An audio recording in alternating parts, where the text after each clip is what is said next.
Hello everyone, स्वागत है आप सभी का। इस वीडियो में हम एचपी पुलिस कांस्टेबल के लिए आपका जनरल साइंस का मॉक टेस्ट देखेंगे। वीडियो बहुत ही इंटरेक्टिव होने वाली है। आपको बहुत से फिजिकल लाइफ से जुड़े हुए फिनोमेनास इसमें देखने को मिलेंगे। आपको बिल्कुल भी याद करने की ज़रूरत ही नहीं पड़ेगी। तो आप वीडियो को आप लास्ट तक देखें। चैनल को प्लीज़ सब्सक्राइब करें। आपको अभी से ही तैयारी करनी होगी, अदरवाइज़ लास्ट तक अगर आप वेट करेंगे तो मुश्किल होगा। आपकी फीडबैक इक्वली इम्पॉर्टेंट है। आपके क्या सजेशन है वीडियोस को लेकर, कितने क्वेश्चंस ऐड करने चाहिए, आपको कौन कौन से मॉक चाहिए। तो जिस तरीके भी आपकी फीडबैक कमेंट सेक्शन में रही, आपको उसी तरीके से इंटरेक्टिव सेशन देखने को मिलेंगे। तो आइए स्टार्ट करते हैं विदाउट वेस्टिंग एनी टाइम। तो फर्स्ट क्वेश्चन है हमारा, हाउ मैनी फंडामेंटल यूनिट्स, कितनी मौलिक इकाइयाँ होती हैं। तो इसका जो हमारा राइट आंसर है ऑप्शन डी, 7। आपकी 7 फंडामेंटल क्वांटिटीज़ या फंडामेंटल यूनिट्स होती हैं, या आपकी 7 मौलिक इकाइयाँ होती हैं। देखते हैं कौन कौन सी होती है। देखिए आपका जो ये सेशन होने वाला है आपका हिंदी में भी होगा, इंग्लिश में भी होगा। तो देखिए सबसे पहले बात करते हैं हम। यहाँ पर आपका लिखा है एम, एम से है आपका मीटर। तो मीटर किसकी यूनिट होती है? ये होती है आपकी लेंथ की, यानी कि लंबाई की। तो ये आपकी लेंथ की होगी। केजी आपकी मास की, मास कहें तो हम हिंदी में द्रव्यमान। एस होता है आपका सेकंड, टाइम, टाइम की जो आपकी फंडामेंटल यूनिट है वो है आपकी सेकंड। ए है आपका एम्पियर, एम्पियर।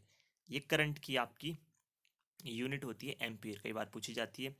के है आपकी टेम्परेचर की, के से क्या बनता है आपका केल्विन। बात करते हैं मोल की, तो ये आपकी होती है अमाउंट ऑफ सब्सटेंस, कि कितना सब्सटेंस है, ठीक है, उसे कहते हैं मोल। और सी डी है आपकी कैंडला, कैंडेला। ये होती है आपकी ल्यूमिनस इंटेंसिटी की, ल्यूमिनस इंटेंसिटी।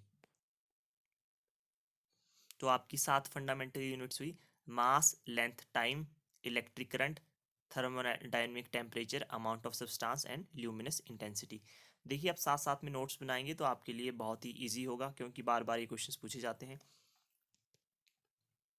तो देखिए नेक्स्ट क्वेश्चन आपका, candela is the unit of, जैसे अभी मैंने आपको बताया कैंडेला किसकी इकाई है। तो इसका जो राइट आंसर होगा ऑप्शन डी, ल्यूमिनस इंटेंसिटी। तो देखिए बात करते हैं कि ये होता क्या है। कई बार हम बात करते रहते हैं कैंडला या ल्यूमिनस इंटेंसिटी। देखिए अगर आपका मान लीजिए हम यहाँ पर देखें, तो ये आपकी एक मोमबत्ती है, एक आपकी लैंटर्न है, और ये आपके 2 बल्ब हैं। पहले के ज़माने में जैसे आपकी हम लैंटर्न या आपकी मोमबत्तियाँ यूज़ करते थे प्रकाश के लिए। अब क्या है, अब तो आपको पता है कि हम बल्ब यूज़ करते हैं, जैसे आपके एलईडीज़ हो गया, सीएफएल हो गए। आपने कभी भी अगर आपके पास कोई भी अभी डिब्बा होगा जिसमें आपका बल्ब होता है, तो आप उसमें देखेंगे कि उसमें रेटिंग होती है कि इसमें कितना ल्यूमिनस है। ल्यूमिनस का मतलब है कि इसकी जो लाइट है वो कितनी स्ट्रॉन्ग है। अगर हम सिंपल सी भाषा में बात करें, कितना इसका जो प्रकाश है वो कितना चमकदार है या स्ट्रॉन्ग है।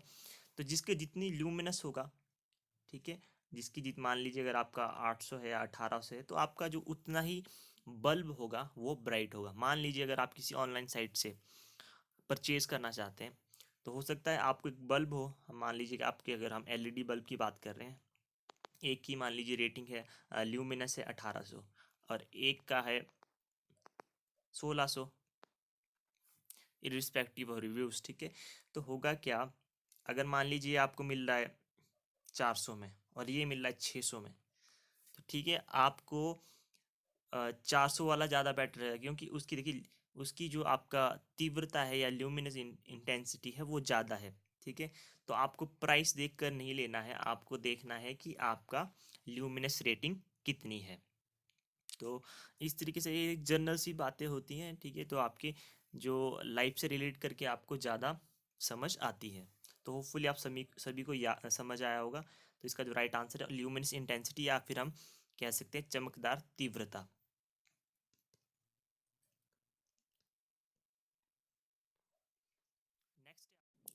नेक्स्ट है आपका, the frequency of sound waves in the Audible range for the human is. यहाँ पर ह्यूमन भी आएगा। कहने का मतलब ये है इस क्वेश्चन से कि ह्यूमन जो जिन फ्रिक्वेंसी की साउंड को सुन सकते हैं वो आपको बतानी है।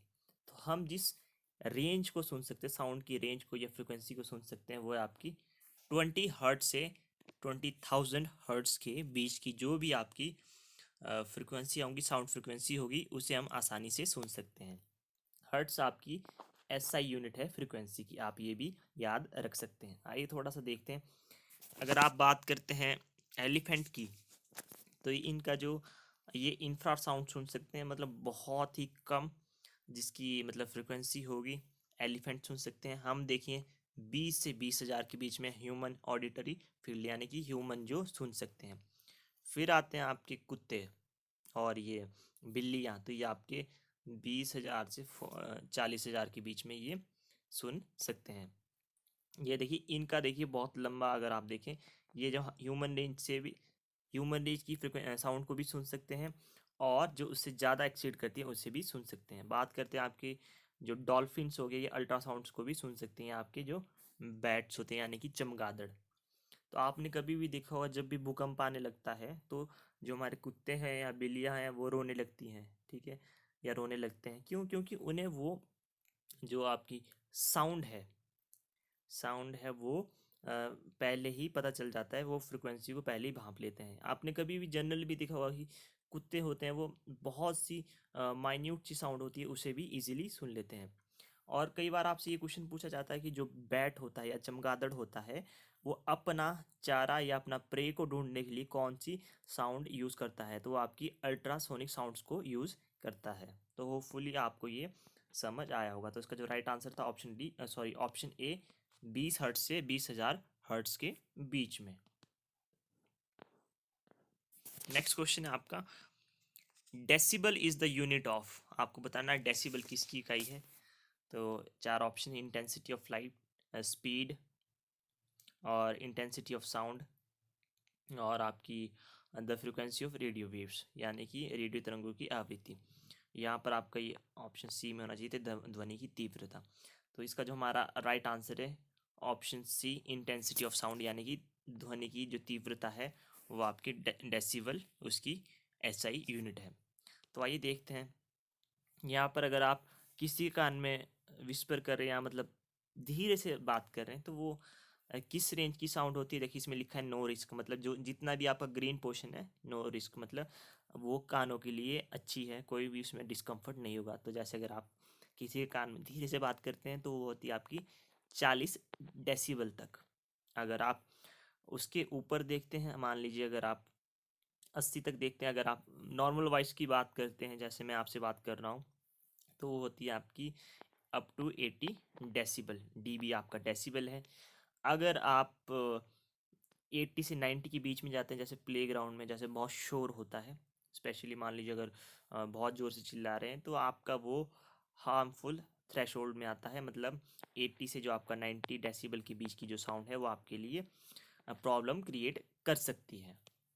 और जो आपका 90 से 110 या 110 की बात करते हैं हम, 90 से 110 डेसिबल की बात करते हैं, तो आपकी वो न्यूमेटिक ड्रिल जिससे हम छेद करते हैं, मतलब ड्रिल करते हैं, वो आपके लिए बहुत ज़्यादा डेंजरस है। और बात कर रहे थे इरिवर्सिबल डैमेज, मतलब जो आपका मतलब डैमेज हो जाएगा आपकी, मतलब आपको शायद सुनना ही बंद हो जाए, तो वो होती है आपकी 110 डेसिबल से ऊपर की जो साउंड होगी वो आपके लिए बहुत ही ख़राब होगी, आपका सुनना भी बंद हो सकता है। जैसे आपका प्लेन टेक ऑफ होता है, ठीक है, तो आप ये, या आपके फाइटर जेट्स होते हैं, तो ये चीज़ें, इसीलिए तो आपने देखा होगा कि जनरली जब भी हम जो आपके पायलट्स होते हैं वो हेलीकॉप्टर रन करते हैं, तो या फ्लाई करते हैं, तो वो एक तो ट्रांसमिशन की कम्युनिकेशन के लिए हेडफोन्स यूज़ करते हैं, एक वो किसके लिए यूज़ करते हैं ताकि वो मतलब साउंड वेव्स को इरिटेशन प्रॉब्लम उन्हें ना हो। और आपने सम टाइम ये भी देखा होगा कि मूवीज़ में आपने देखा होगा जब भी गन शॉट फायर करते हैं, ठीक है, वो तो भी वो हेडफोन यूज़ करते हैं, बिकॉज उससे भी काफ़ी ज़्यादा साउंड निकलती है, बट वो इतनी ज़्यादा डैमेज नहीं करती है। तो होपफुली आपको थोड़ा देखिए फिजिकल लाइफ की फील आना इंपॉर्टेंट है। अदरवाइज आप पढ़ते रहिए डेसिबल ये वो सो, ठीक है। मैं इसी तरीके से पढ़ाना पसंद करता हूँ जिससे आपका थोड़ा फिजिकल लाइफ का भी आपका एक मनोरंजन होता रहे, आपको पता चले कि हाँ ये पढ़कर हमें यहाँ तक पता चलेगा। नेक्स्ट क्वेश्चन आपका, द लाइट इज, आपको बताना प्रकाश क्या है, ट्रांसफर वेव या लॉन्गिट्यूडनल वेव या बोथ या इनमें से कोई नहीं। तो देखिए आपका जो लाइट है वो आपका उसका ड्यूल नेचर होता है, उसका दोहरा अगर नेचर की बात करें, वो आपकी एक लाइट जो है आपकी स्ट्रेट लाइन में भी चलती है और आपकी वेव नेचर भी शो करती है। तो इसका जो राइट आंसर होगा ऑप्शन बी, बोथ। आपकी वो लॉन्गिट्यूडनल भी है और ट्रांसफर वेव भी है। देखिए यहाँ पर आप देख सकते हैं, यहाँ पे ये वेवीनेस शो कर रही है, मतलब तरंगों के रूप में ये चल रही है, ठीक है। और यहाँ पर ये एक बिल्कुल स्ट्रेट पाथ को फॉलो कर रही है। तो इसका जो राइट आंसर होगा option B, option C, both. Next है आपका, the rainbow appears due to, इंद्रधनुष किसके कारण प्रकट होता है। तो इसके आपके पास चार ऑप्शन है, डिस्पर्शन, रिफ्रैक्शन, स्कैटरिंग या रिफ्लेक्शन। जो आपका जिस फिनोमेना से होता है उसे कहते हैं हम डिस्पर्शन। कई बार आपसे पूछा जाता है, देखिए होता क्या है, जैसे कि मान लीजिए आपने कभी भी देखा होगा कि जब सन की जो लाइट है, जैसे अगर आपकी बारिश हुई है, ठीक है, तो जैसे आपकी बूंदें लटकी होती हैं, ठीक है, एटमॉस्फेयर में, तो जैसे ही लाइट जाएगी तो ये एक तरीके से प्रिज्म की तरह बिहेव करता है। और क्या होता है, ये 7 कलर्स में जो लाइट है वो आपकी विभाजित हो जाती है या आपकी स्कैटर हो जाती है, ठीक है। और इस तरीके से आपको 7 कलर्स मिलते हैं रेनबो में। तो आप ये याद रख सकते हैं। और इसे याद करने का तरीका होता है विब ग्योर, आपको सभी को पता ही होगा। 7 कलर, वायलेट, इंडिगो, ब्लू और आपका green, yellow, orange and red. देखिए सबसे ज़्यादा जो आपका स्कैटरिंग होती है या फैलता है आपका रंग, वो होता है आपका वायलेट। और जो सबसे कम फैलता है वो होता है आपका रेड। रेड की जो वेवलेंथ होती है वो सबसे ज़्यादा होती है। इसीलिए आपने देखा होगा कि जितने भी हमारे डेंजर सिग्नल्स होते हैं वो रेड कलर के बनाए जाते हैं, या आपकी जो एम्बुलेंस होती है उस पर रेड कलर से बनाया जाता है, मतलब लिखा जाता है एम्बुलेंस, ठीक है, तो ताकि वो आपको दूर से ही दिखाई दे सके। तो इसका जो राइट आंसर है option A, dispersion. Who was the inventor of telescope, दूरबीन का आविष्कारक कौन था, आप सभी को ही पता है। देखिए दूरबीन दूर की वस्तु को देखने के लिए यूज़ की जाए, तो इसका जो राइट आंसर है ऑप्शन ए, गैलीलियो। गटेनबर्ग थे ये आपके जो प्रिंटिंग प्रेस होती है उसका आविष्कारक थे। एडिसन तो आपको पता ही है, इन्होंने इलेक्ट्रिक बल्ब का यूज़ आपका इन्वेंशन किया था। ग्राहम बेल का आपको पता है, आपका जो टेलीफोन है, टेलीफोन की खोज किसने की थी, ग्राहम बेल ने। और रेडियो की खोज किसने की थी, रेडियो की खोज की थी आपकी मार्कोनी ने।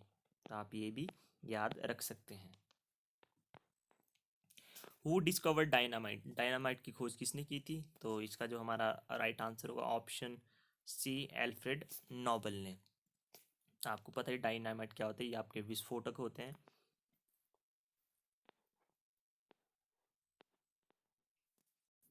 नेक्स्ट क्वेश्चन है आपका, the device through which the depth of sea is measured by the use of sound wave. आपसे ये पूछा जा रहा है वह उपकरण जिसके माध्यम से समुद्र की गहराई ध्वनि तरंग के उपयोग से मापी जाती है। मतलब कि अगर आपको समुद्र की गहराई मापनी है तो आप किस यंत्र का यूज़ करते हैं, आप जब आप साउंड वेव्स को यूज़ करते हैं। तो इसका जो राइट आंसर है ऑप्शन ए, सोनार। सोनार की फुल फॉर्म क्या होती है, साउंड नेविगेशन एंड रेंजिंग। बात करते हैं रडार की, तो ये होता है आपका रेडियो डिटेक्शन एंड रेंजिंग, ठीक है।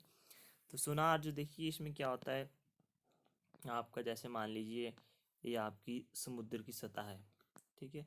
तो यहाँ से देखिए अगर आपका सोनार लगा है तो ये ट्रांसमीटर है वो रेडियो वेव्स को भेजेगा, ठीक है। ये टकरा के वापस आएंगी, वहाँ पर ट्रांसड्यूसर होगा और वो उसे रिसीव कर लेगा और जिससे आपको समुद्र की गहराई पता चल जाएगी। बात करते हैं रडार की, तो रडार में आपको पता ही है, जैसे आपकी जितनी भी अगर हम बात करें आसमान की बात करें, तो जैसे आपकी मान लीजिए आसमान में अगर आपके कोई भी फ्लाइंग ऑब्जेक्ट्स हैं, जैसे आपके मिसाइल्स हैं या आपके जहाज हैं, ठीक है, तो एक उनको डिटेक्ट करने के लिए आप रडार का यूज़ करते हैं। आप सभी को ही पता है। ऑल्टीमीटर का यूज़ करते हैं हम करंट मेज़र करने के लिए, ठीक है। वेंचुरीमीटर होता है आपका फ्लो या डिस्चार्ज को मेज़र करने के लिए आप वेंचुरीमीटर यूज़ करते हैं। नेक्स्ट है आपका the law of flotation was invented by. Flotation का जो लॉ था वो किसके द्वारा बनाया गया था? तो इसका जो right answer option D, Archimedes.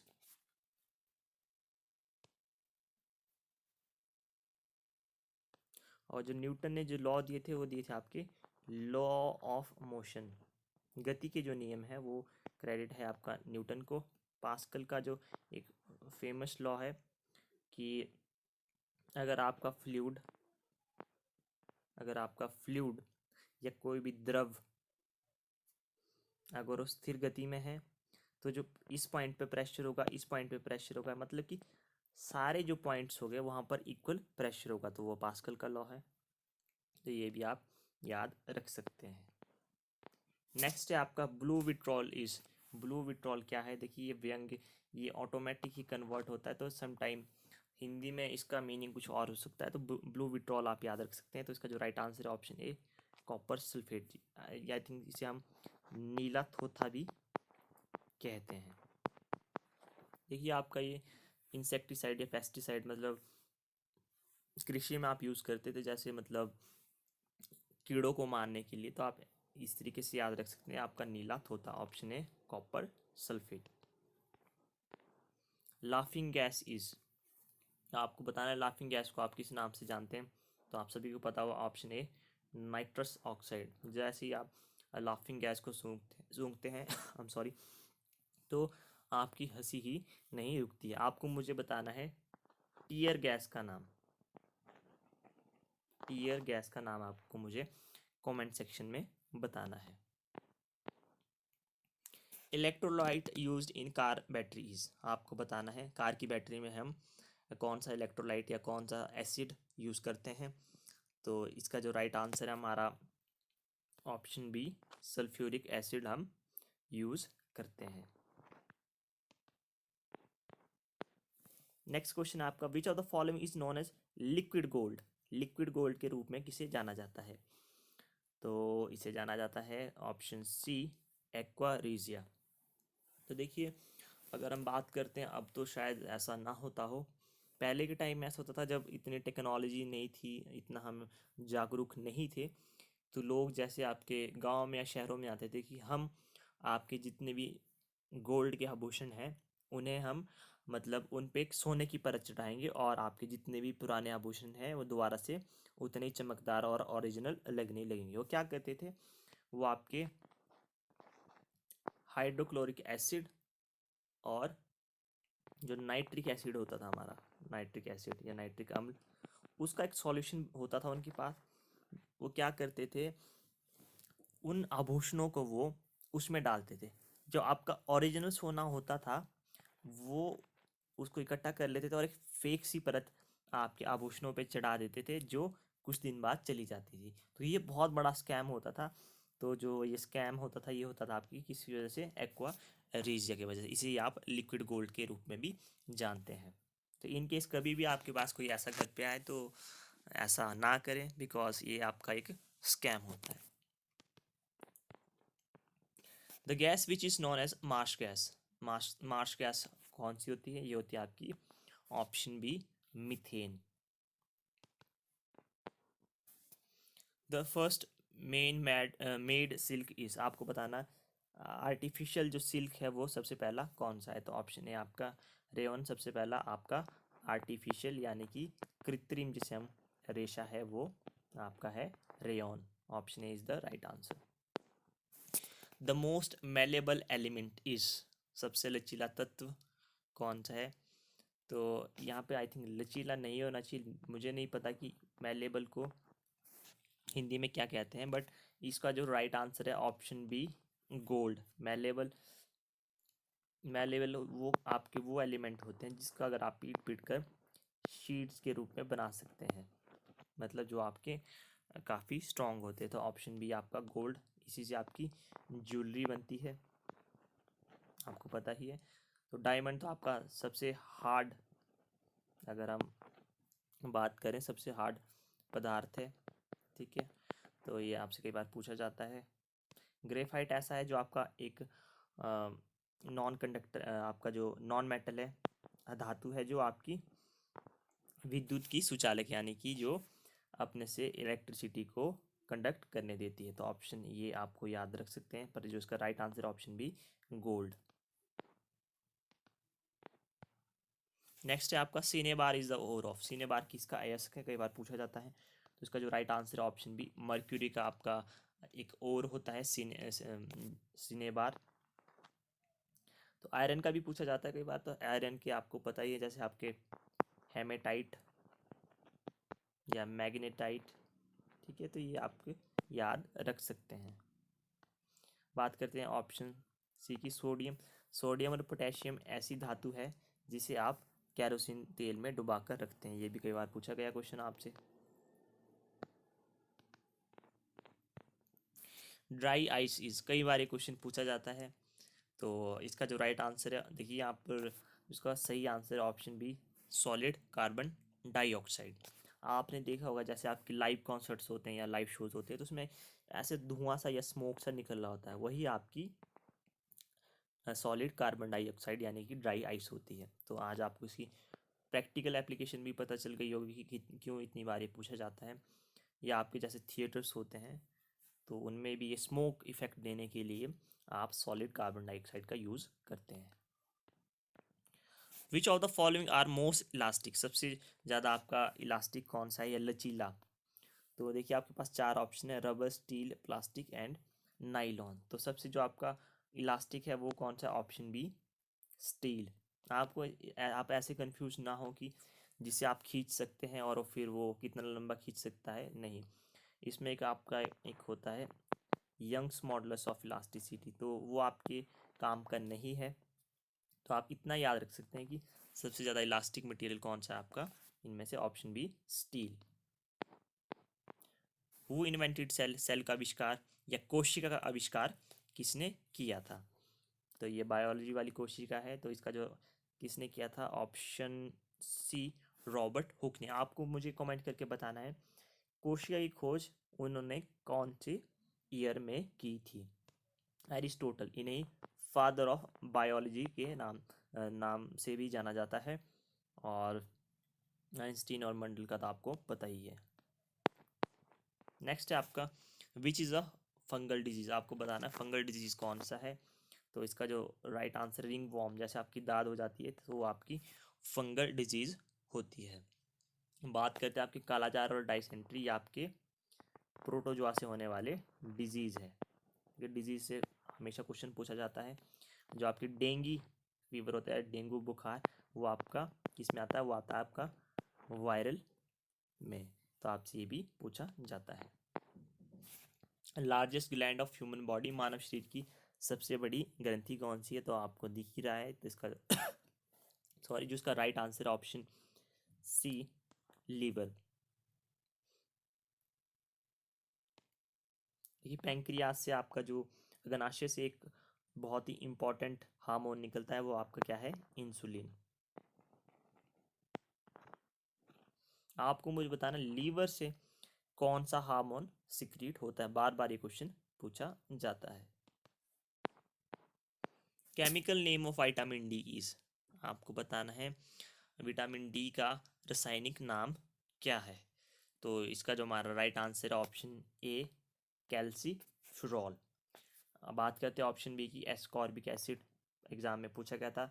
ये विटामिन सी का केमिकल नेम है। रेटिनॉल विटामिन ए, और थायामीन विटामिन B1।